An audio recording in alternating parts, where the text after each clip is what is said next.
Chapter first important questions. तो पहला question है, why should a magnesium ribbon be clean before burning in air. जो magnesium ribbon होता है उसे एयर में बर्न करने से पहले हम उसे क्लीन क्यों करते हैं, मतलब मैग्नीशियम रिबन को जलाने से पहले उसे साफ क्यों करते हैं। So answer, magnesium is a reactive metal, it combines with oxygen in the form to form a layer of magnesium oxide on its surface. तो जो मैग्नीशियम होता है वो बहुत ही ज़्यादा रिएक्टिव मेटल होता है, और जब ये एयर पे ऐसे ही खुले रहता है तो ये ऑक्सीजन के साथ कंबाइन होके एक मैग्नीशियम ऑक्साइड की लेयर फॉर्म करता है। Hence it should be cleaned with a sandpaper before burning to remove the oxide layer form on its surface। तो इसलिए हम इसे बर्निंग करने से पहले जो उसके ऑक्साइड लेयर होती है उसको सैंड पेपर से क्लीन करते हैं ताकि ऑक्साइड लेयर क्लीन हो जाए और ये एयर में बर्न हो जाए। जब मैग्नीशियम जो होता है, मैग्नीशियम हमारे ऑक्सीजन के साथ कंबाइन होता है तो मैग्नीशियम ऑक्साइड बनाता है। ये इसका इक्वेशन है। ये मैग्नीशियम है, कंबाइन हुआ ऑक्सीजन तो बनाया मैग्नीशियम ऑक्साइड। इसी ऑक्साइड की लेयर को रिमूव करने के लिए हम लोग मैग्नीशियम को पहले क्लीन करते हैं। किससे करते हैं, तो सैंड पेपर से। Question number 2, write a balance chemical equation with state symbols for the following reaction. तो ये रिएक्शन दे रखा है, solution of barium chloride and sodium sulphate water react to give insoluble barium sulphate and solution of sodium chloride. तो ये हमें एक reaction दे रखा है, हमें इसकी इक्वेशन लिखना है। तो आप यहाँ पे देख सकते हैं आंसर में BaCl है, मतलब बेरियम क्लोराइड, ये कैसा है, एक्वस है, प्लस में Na2SO4, मतलब Na2SO4 क्या आएगा, सोडियम सल्फेट। ये रिएक्ट करेगा तो हमें क्या मिलेगा, BaSO4, मतलब बेरियम सल्फेट प्लस में 2NaCl सोडियम क्लोराइड अलग निकल गया। तो इस इक्वेशन के लिए हमारा रिएक्शन ये होगा। Question number 3, if a solution of substance X is used for white washing. हमारे पास एक सब्सटेंस है जिसका नाम है X, ये यूज़ होता है वाइट वॉशिंग के लिए। ओके, ए पार्ट है, name the substance X and right it's formula. जो ये X सब्सटेंस है इसका नेम बताना है और इसकी फॉर्मूला लिखना है। आंसर, द सब्सटेंस वो solution in water is use for white washing is calcium oxide. तो वो सब्सटेंस कौन सा है जिसका हम वाइट वॉशिंग के लिए यूज़ करते हैं, तो वो हमारा है कैल्शियम ऑक्साइड, और इसे क्वाइकलाइन भी बोलते हैं। इसका फॉर्मूला क्या है, CaO, कैल्शियम ऑक्साइड। ओके, उसके बाद इसका बी पार्ट है, right the reaction of the substance X named in A above with water. और जो X सब्सटेंस है उसका हमें रिएक्शन दिखाना है वाटर के साथ। तो X सब्सटेंस हमारा क्या था, कैल्शियम ऑक्साइड प्लस में वाटर, मतलब H2O, तो उससे क्या बना, कैल्शियम हाइड्रोक्साइड एक्वस बना। ओके, तो ये है रिएक्शन जब हमने वाइट वॉशिंग को यूज़ करने वाला वाइट वॉशिंग के लिए यूज़ करते हैं X सब्सटेंस को। X सब्सटेंस हमारा कैल्शियम ऑक्साइड है, इसे हम क्वाइकलाइन भी बोलते हैं। इसको हमने जब वाटर के साथ रिएक्शन कराया तो हमारा ये प्रोडक्ट बना। Question number 4, why does the colour of copper sulphate solution change when an iron nail is dipped in it. इस क्वेश्चन में हमें बताना है कि हमारे पास एक कॉपर सल्फेट का सॉल्यूशन होता है। ओके, जब हम उसके अंदर आयरन नेल यानी कील डालते हैं तो उस जो सॉल्यूशन है उसका कलर चेंज हो जाता है। पहले मैं आपको डायग्राम दिखाती हूँ। हियर यू कैन सी, ये हमारे पास ब्लू कलर का सॉल्यूशन है, किसका है, कॉपर सल्फेट का। ओके, उसके बाद हमने इसमें ये आयरन डाला तो क्या हुआ, यहाँ पे डिस्प्लेसमेंट रिएक्शन हुई। कौन सी रिएक्शन हुई, डिस्प्लेसमेंट। डिस्प्लेसमेंट रिएक्शन क्या होती है, डिस्प्लेसमेंट रिएक्शन में जो मोर रिएक्टिव होता है, जो मोर रिएक्टिव कंपाउंड होता है, जो मोर रिएक्टिव सब्सटेंस होता है, वो ना जो लेस रिएक्टिव वाला है उसको डिस्प्लेस कर देता है। फॉर एग्जाम्पल यहाँ पे हमारा CuSO4 था, इसके साथ हमने आयरन डाला यानी Fe। तो जो आयरन है वो मोर रिएक्टिव है लेकिन कॉपर हमारा लेस रिएक्टिव है। तो आयरन की क्या करेगा, कॉपर की जगह अपने आप को मतलब आयरन लग जाएगा और कॉपर को बाहर निकल जाएगा।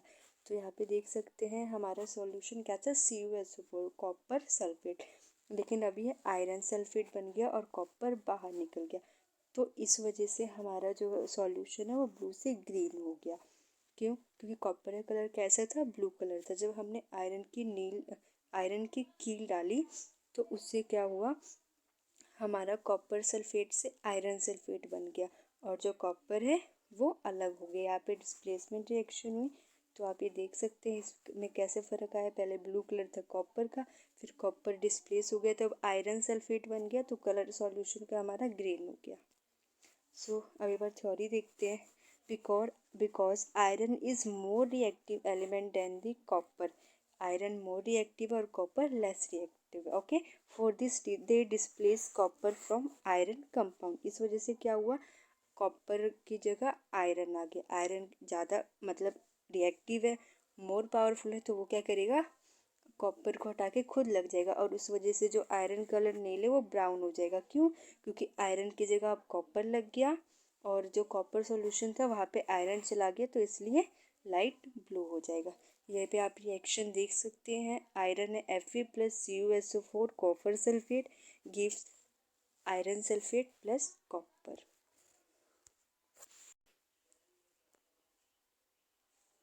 Question number 5. Identify the substance that are oxidized and substance which are reduced in the following reactions. तो यहाँ पे हमें बताना है कि कौन सा सब्सटेंस ऑक्सीडाइज्ड हुआ है और कौन सा रिड्यूस्ड हुआ है। सो ऑक्सीडाइज्ड सब्सटेंस वो होते हैं जो ऑक्सीजन गेन करते हैं और हाइड्रोजन लॉस करते हैं। सेम रिडक्शन में क्या होता है, हाइड्रोजन गेन होता है और ऑक्सीजन लॉस करते हैं। तो जो सब्सटेंस रिड्यूस्ड हुए हैं वो हाइड्रोजन गेन करेंगे और जो ऑक्सीडाइज्ड हुआ है वो ऑक्सीजन गेन करेंगे। ओके, और हाइड्रोजन लॉस करेंगे जो सब्सटेंस ऑक्सीडाइज्ड हुए। सो इसमें हम देखते हैं पहले 4Na वाला। तो ये पहले क्या था, सोडियम था। सोडियम ने क्या किया, ऑक्सीजन गेन किया, राइट। ऑक्सीजन गेन किया तो क्या बना, 2Na2O। तो यहाँ पे क्या हो रहा है कि हमारा Na था, Na से हमारा O2 बना, O2 इसने गेन किया तो 2Na सोडियम ऑक्साइड बना। तो इसने क्या किया, ऑक्सीजन गेन किया। तो ये हमारा क्या हो जाएगा, जो हमारा सोडियम है वो हमारा ऑक्सीडाइज्ड सब्सटेंस हो जाएगा। ओके, उसके बाद अगर हम बी देखें, कॉपर ऑक्साइड प्लस हाइड्रोजन, ठीक है, कॉपर ऑक्साइड था प्लस हाइड्रोजन, इसके पास ऑक्सीजन है। ओके, प्रोडक्ट बना कॉपर, लेकिन अब यहाँ पे ऑक्सीजन नहीं है, मतलब इसने क्या किया, ऑक्सीजन लॉस किया। तो ऑक्सीजन लॉस किया मतलब कॉपर ने क्या किया, कॉपर ने रिडक्शन किया, तो ये कॉपर रिड्यूस्ड है। ओके, कॉपर क्या है, कॉपर ने रिडक्शन किया तो रिड्यूस्ड सब्सटेंस कौन है, कॉपर। ओके, ऑक्सीजन था लेकिन उसने ऑक्सीजन को लॉस कर दिया।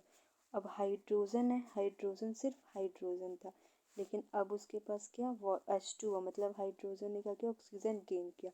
तो हाइड्रोजन का क्या हुआ, ऑक्सीडेशन। ओके, तो ऑक्सीडाइज्ड सब्सटेंस हमारा हाइड्रोजन है और क्या कहते हैं, जो रिड्यूस सब्सटेंस है वो हमारा कॉपर है, ए वाले में। ओके, और इसमें ऑक्सीडाइज्ड कौन है, sodium. Okay, let's see in the reaction. First की बात करें तो Na being change from Na2, हमारा सोडियम से सोडियम ऑक्साइड बना, ठीक है। तो ऑक्सीडाइज्ड हुआ तो इससे हमारा क्या पता चलता है कि ऑक्सीजन जो है वो रिड्यूस्ड हुआ है। Okay, NaO2। Okay, sodium reduced, sodium is oxidised हुआ है। ओके, यहाँ पे देख सकते हैं सोडियम क्या हुआ है, ऑक्सीडाइज्ड हुआ है। फिर इक्वेशन 2 की बात करें तो इक्वेशन 2 में क्या था, कॉपर जो था वो ऑक्सीडाइज्ड हुआ था, सॉरी रिड्यूस्ड हुआ था, क्योंकि इसने कॉपर ने ऑक्सीजन तो लॉस कर दिया और हाइड्रोजन ने गेन किया तो ऑक्सीडाइज्ड हुआ था। तो सेकंड की बात करें, copper oxide is oxidised to form copper, ठीक है।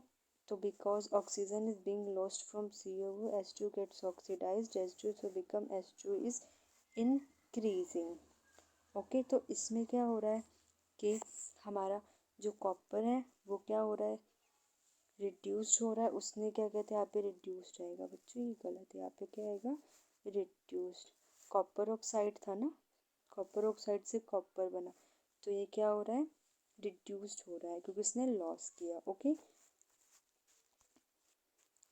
Question number 6, what is a balance chemical equation, why should chemical equations be balanced. Okay, chemical equations क्या होते हैं और इन्हें बैलेंस क्यों करते हैं।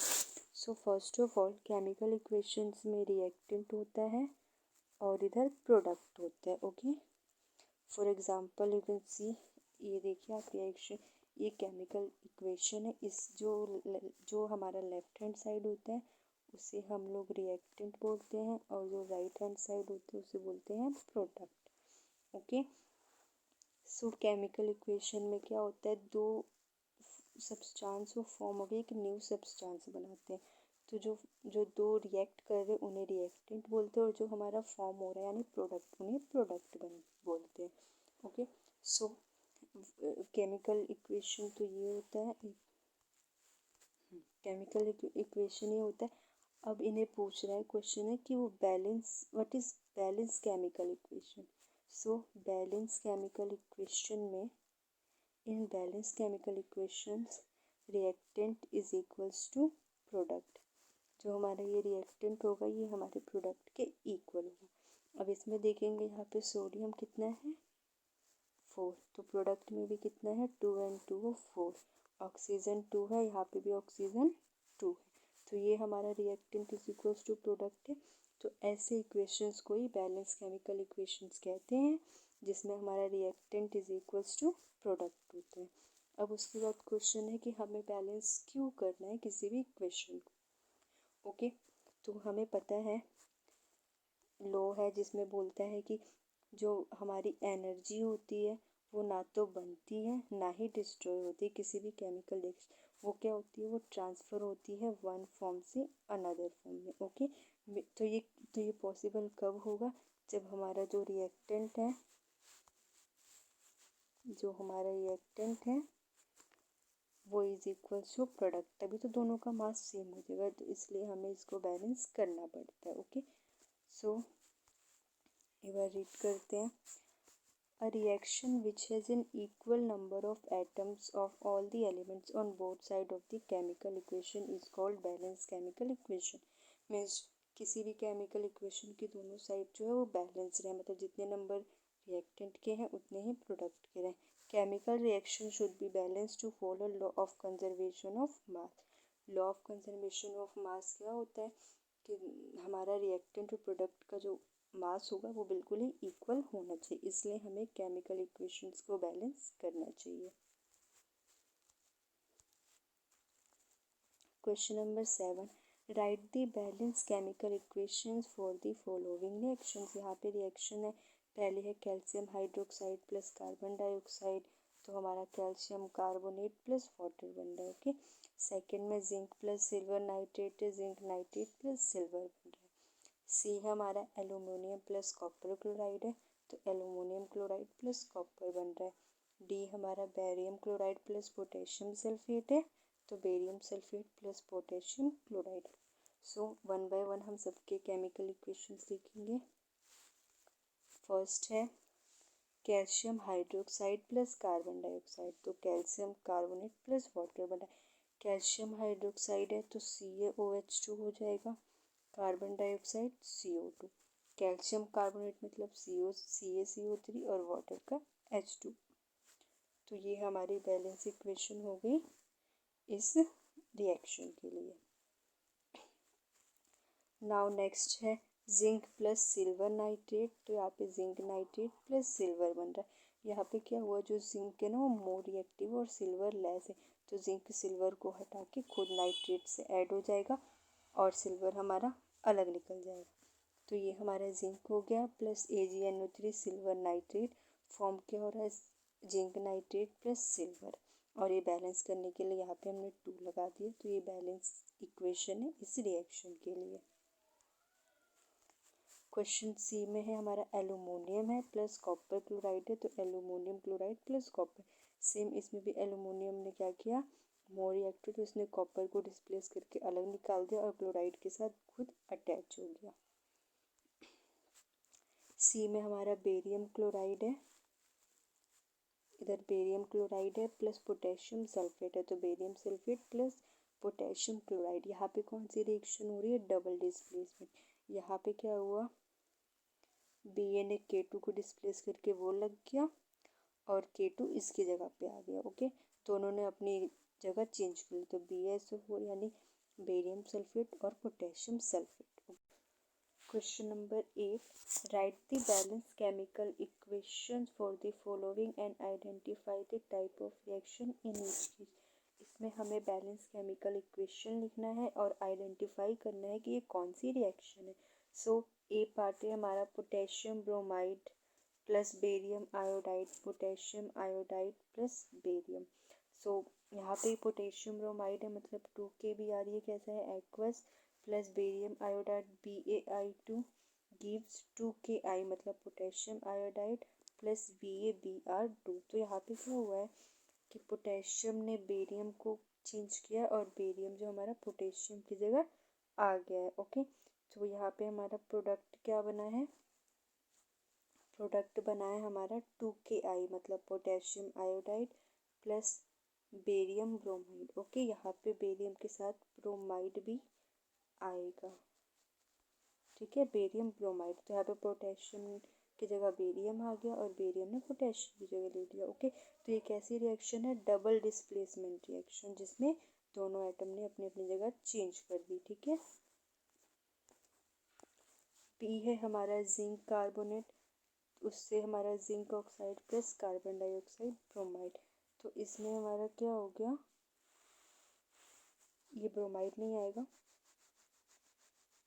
ओके, ओनली हमारा zinc oxide plus carbon dioxide. Zinc carbonate ZnCO3 होगा, उससे हमें क्या ब्रेक डाउन हो गया मतलब ZnO प्लस CO2। तो जो किसी भी रिएक्शन में अगर रिएक्टेंट हमारा ब्रेक डाउन होकर प्रोडक्ट बनाए, ओके, ब्रेक डाउन होकर प्रोडक्ट बनाए, तो उस रिएक्शन को हम बोलते हैं डिकम्पोजिशन रिएक्शन, जिसमें रिएक्टेंट ही ZnCO3 था, वो ब्रेक होके ZnO प्लस कार्बन डाइऑक्साइड में हो गया। और डिकम्पोजिशन रिएक्शन किसके थ्रू होती है, अब ये ब्रेक तो ऐसा होगा नहीं, इसके लिए कुछ एनर्जी चाहिए होता है, तो एनर्जी इलेक्ट्रिसिटी के फॉर्म में होती है या तो लाइट के फॉर्म में, और वो रिएक्टेंट को ब्रेक कर देती है, वो तोड़ देती है, जिसकी वजह से हमारा प्रोडक्ट बन जाता है। सो ऐसे रिएक्शन को डिकम्पोजिशन रिएक्शन बोलते हैं। सी पार्ट है hydrogen plus chloride, hydrogen chloride. इसमें भी सेम हाइड्रोजन हमारा H2 हो गया plus chloride Cl2, product 2HCl यानी हाइड्रोजन क्लोराइड बना। सो ऐसे रिएक्शन जिसमें दो रिएक्टेंट मिलके एक प्रोडक्ट बना है उसे कॉम्बिनेशन रिएक्शन कहते हैं, जिसमें हमारे रिएक्टेंट तो दो होते हैं लेकिन प्रोडक्ट ओनली एक बनता है। तो ऐसे रिएक्शन को कॉम्बिनेशन रिएक्शन कहते हैं जब दो रिएक्टेंट कंबाइन होके प्रोडक्ट बनाए। ओके, हाइड्रोक्लोरिक एसिड, तो इससे मैग्नीशियम क्लोराइड प्लस हाइड्रोजन बना। यहाँ पे भी क्या हुआ, सेम जो मैग्नीशियम है ये क्या है, मोर रिएक्टिव है, तो वो क्या करेगा कि हाइड्रोजन को डिस्प्लेस करके खुद क्लोरीन से अटैच हो गया, तो MgCl प्लस हाइड्रोजन अलग निकल गया।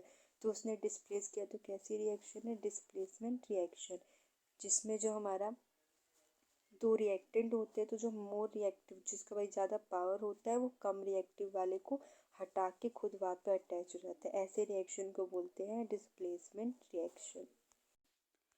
Question number 9, why are decomposition reactions called the opposite of combination reactions write equations for these reactions. तो बच्चों इसमें हमें बताना है कि जो डिकम्पोजिशन रिएक्शंस होते हैं उन्हें हम कॉम्बिनेशन रिएक्शंस के अपोजिट क्यों बोलते हैं, और इन दोनों रिएक्शंस के लिए हमें इक्वेशन भी लिखना है। सो यहाँ पे आप ये फर्स्ट इक्वेशन देखिए और एक ये सेकंड वाला। तो फर्स्ट में क्या है, कैल्शियम कार्बोनेट है, रिएक्टेंट है, प्रोडक्ट क्या बना, calcium oxide plus carbon dioxide. तो बच्चों इसमें क्या हुआ, हमारा रिएक्टेंट ब्रेक डाउन होके दो प्रोडक्ट बनाया।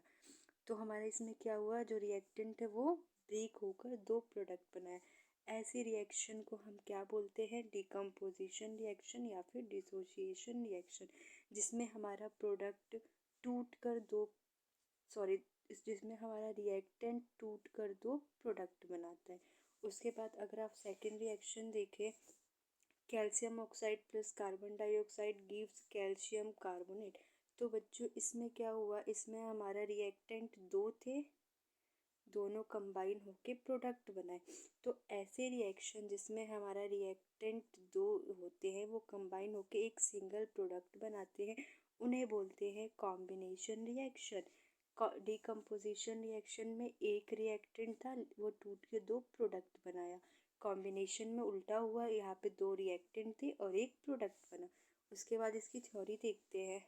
A reaction in which single reactant breaks down to give smaller product is called dissociation reaction।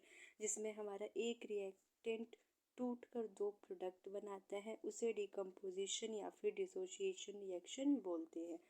उसके बाद सेकंड है the reaction in which two or more element or compound combine to form a single product are called combination reaction.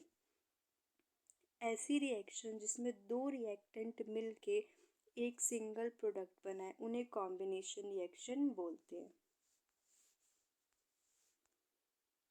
Equation first और second, the reactions are the same but opposite.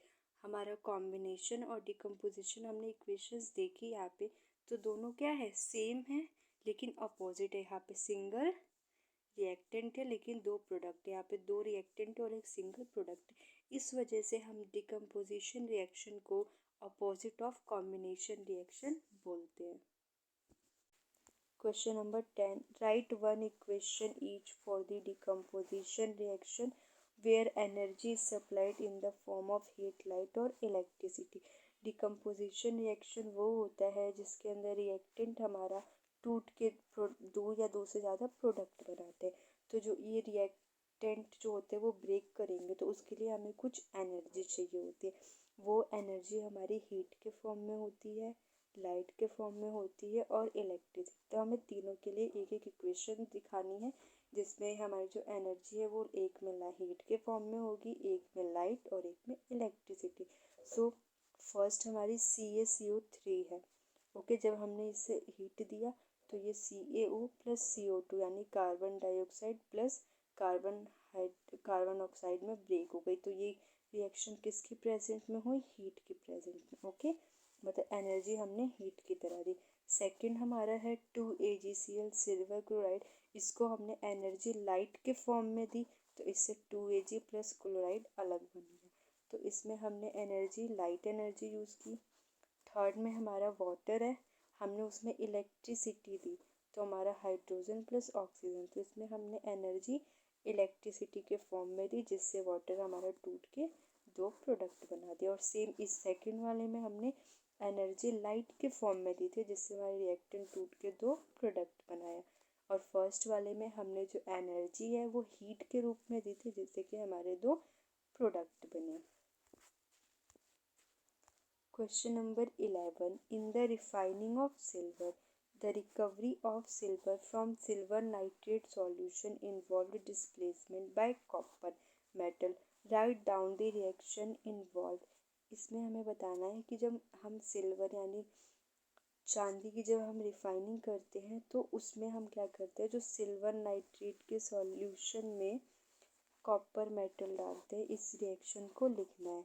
So when copper is added to a solution of silver nitrate it displaces silver because copper is more reactive than silver। तो इसमें क्या होता है, एक silver nitrate का solution होता है। जब हम उसमें कॉपर ऐड करते हैं तो जो कॉपर होता है वो मोर रिएक्टिव होता है, तो वो क्या करता है, सिल्वर को डिस्प्लेस करता है। कॉपर नाइट्रेट का जो हमारा सिल्वर नाइट्रेट का सॉल्यूशन होता है वो कॉपर नाइट्रेट बन जाता है। कॉपर सिल्वर को हटा के खुद नाइट्रेट से ऐड हो जाते हैं, तो इसलिए हमारा जो सिल्वर है उसकी रिफाइनिंग अच्छे से हो जाती है।